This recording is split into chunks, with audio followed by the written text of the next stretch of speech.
Le projet d'Ophélie est Blooming Flower, qui est une entreprise de jouets sensoriels faits au crochet qui s'adresse aux écoles et aux personnes neurodivergentes.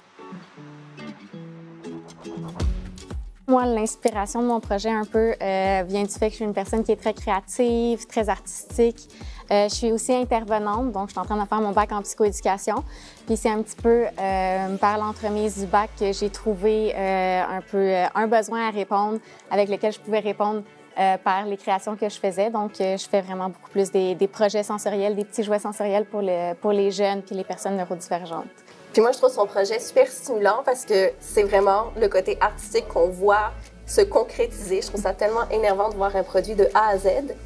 Et par la suite, ben, je suis là pour t'aiguiller, t'épauler dans ce côté un peu plus entrepreneurial, lié avec peut-être les finances, la clientèle cible et tout le côté plus action face au côté créatif. Oui, bien justement, c'est pour ça que j'ai décidé de venir dans le parcours entrepreneurial de l'Étincelle. C'est justement ça qui me manquait un peu. Ça fait plusieurs années que je travaille sur ce projet-là, mais j'avais beaucoup de la difficulté côté entrepreneurial. Donc, je viens chercher vraiment cette expertise-là que tu peux m'offrir. Donc, merci beaucoup.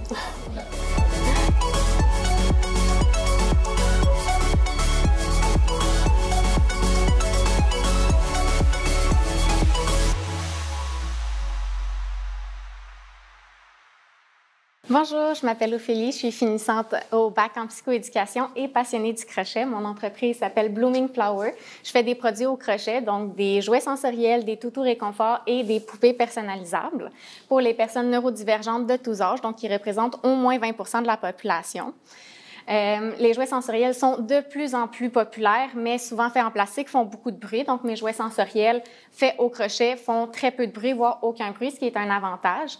Ensuite, mes toutous réconfort sont doux et facilement transportables, ce qui aide les gens dans les moments de transition et dans les moments plus difficiles. Ce que vous voyez sur les tables, c'est mes petites balles de stress qui sont mon produit fort. J'ai donc réduit le prix pour attirer les clients vers mes autres produits personnalisables qui offrent un prix compétitif. Le marché du crochet est présentement vraiment en effervescence, mais encore très peu de produits finis sont vendus en ligne. C'est donc le parfait moment pour démarrer et vendre des produits finis en ligne et en présentiel. Je suis présentement seule sur ce projet-là, mais j'ai plusieurs amis qui ont montré de l'intérêt pour m'aider au niveau de la production. Par contre, mon but ultime, ce serait d'utiliser ce projet-là pour faire de la réinsertion sociale. Ensuite, le projet est complètement autofinancé pour le moment. Tous les revenus générés y sont réinvestis, mais la bourse me permettrait vraiment de tester de nouveaux fournisseurs et de démarrer mon programme de réinsertion sociale. Pour moi, c'est super important d'avoir un impact social positif. J'aimerais ça pouvoir aider les gens à mieux s'adapter aux contraintes de leur environnement sans avoir à changer qui ils sont. C'est pour ça que je veux faire des partenariats avec les écoles et les CPE. Mon projet il est innovateur. Il propose des produits spécialisés et personnalisés aux personnes qui sont dans des situations plus vulnérables ou en développement. Bref, ce projet-là me permet d'allier mes deux passions, soit de créer et d'aider.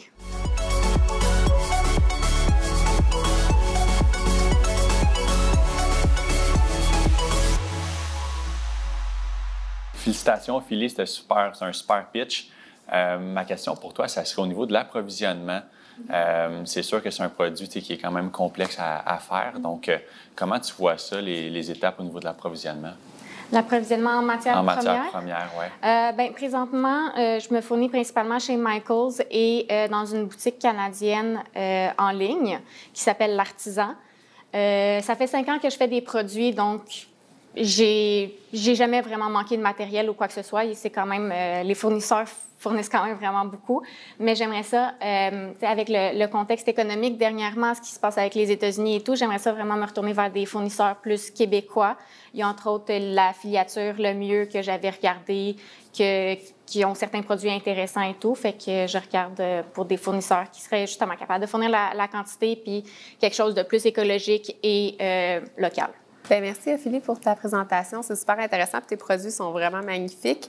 Je me demande, on a compris que tu étais déjà en affaires. Donc, actuellement, c'est quoi les actions que tu fais au niveau pour te faire connaître, au niveau commercialisation? Ça, c'est quelque chose qui est un peu plus difficile pour moi, que j'ai moins travaillé, mais je suis sur les réseaux sociaux, entre autres Facebook et Instagram. Donc, puis là, ben, avec toutes les photos que j'ai ici, mon père aime beaucoup faire de la photographie. Donc, j'ai un petit partenariat avec mon père pour faire les photos et tout. Puis, on arrange ça pour pouvoir mettre ça sur les réseaux sociaux. Éventuellement, ça va être Etsy aussi que je vais ouvrir comme boutique et continuer à faire du contenu comme ça. Je fais aussi des vidéos, dans le fond, des créations, du processus de création et tout. Fait que ça aide beaucoup. Et dernièrement aussi, j'ai fait plusieurs ateliers de crochet, entre autres à l'école. Fait que ça aide aussi, dans le fond, à ramener le monde un petit peu à mes projets puis à mes réseaux sociaux et autres. Ophélie, félicitations. Merci de nous avoir transmis ta passion, qui est de créer et d'aider. Moi, la question que j'aimerais pour toi, c'est j'aimerais que tu te projettes dans le futur, dans 1 an, 2 ans, 3 ans. Où tu es rendu avec ton entreprise? Bien, c'est sûr que, tu sais, je parlais de réinsertion sociale, fait que moi, j'aimerais ça comme avoir quelque chose un petit peu sous forme de coop, aller chercher de l'expertise, peut-être de quelqu'un plus en administration, quelqu'un qui a déjà eu aussi de l'expérience avec des programmes de réinsertion sociale pour, comme, tu sais, bien arrimer tout ça puis avoir l'expertise de tout le monde. J'aimerais ça, dans le fond, en réinsertion sociale, aller chercher plus des personnes âgées qui sont isolées puis des jeunes qui ont de la misère à s'insérer dans le marché du travail. Fait que comme ça aide à sortir les personnes âgés de l'isolement, puis ils peuvent aider les plus jeunes. Les jeunes ont de l'expérience de travail et vont chercher aussi toute l'expertise des personnes âgées. Fait que, tu sais, j'aimerais savoir éventuellement un local et tout pour pouvoir amener tout ce beau monde-là ensemble. Fait que ça serait comme vraiment à plus grande échelle éventuellement dans les prochaines années. Je pense que ça s'est bien passé, mon pitch. Il y a eu quelques petits accrochages, mais je pense qu'en tout, ça s'est quand même très bien passé. Je suis quand même très fière. Je pense que j'ai quand même réussi à convaincre les juges là, avec mes produits et tout. Fait que, ouais, je suis quand même fière de moi.